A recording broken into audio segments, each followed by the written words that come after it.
ನಿನ್ನೆ ನಡೆದಂತ ದರೋಡೆಯಲ್ಲಿ ಈಗಾಗಲೇ ಪೊಲೀಸ್ ಎಲ್ಲ ಮಾಹಿತಿಗಳನ್ನು ಪಡ್ಕೊಂಡಿದ್ದಾರೆ. ಅವರು ಕರ್ನಾಟಕದವರ ಅಥವಾ ಹೊರಗಿನವರ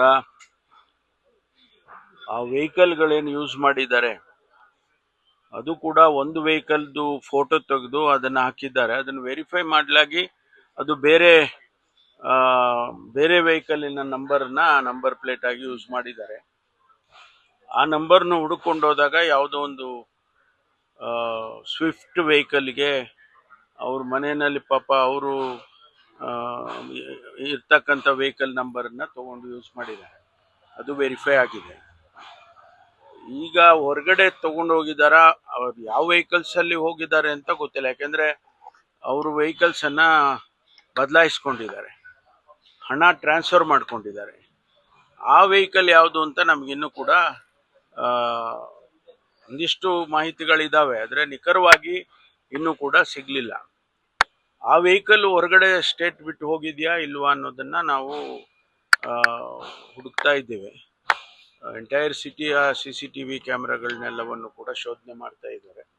ಖಂಡಿತವಾಗಿ ಹಿಡಿಯೋದಂತೂ ಗ್ಯಾರಂಟಿ, ಹಿಡಿಯೋದಂತೂ ಖಂಡಿತವಾಗಿ ಹಿಡಿದಾಕ್ತೀವಿ. ಬಿಜಾಪುರದಲ್ಲಿ 2 ಘಟನೆ ಇದೇ ರೀತಿಯಾಗಿತ್ತು.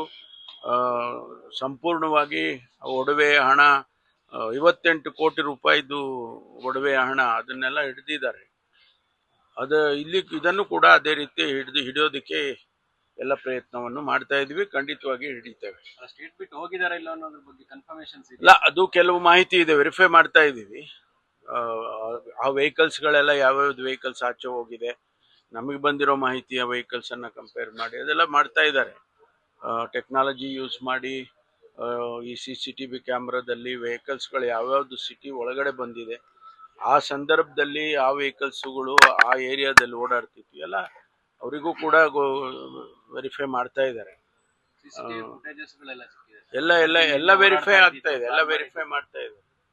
CCTV ಫುಟೇಜ್ಗಳೆಲ್ಲ ವೆರಿಫೈ ಮಾಡ್ತಾ ಇದೆ.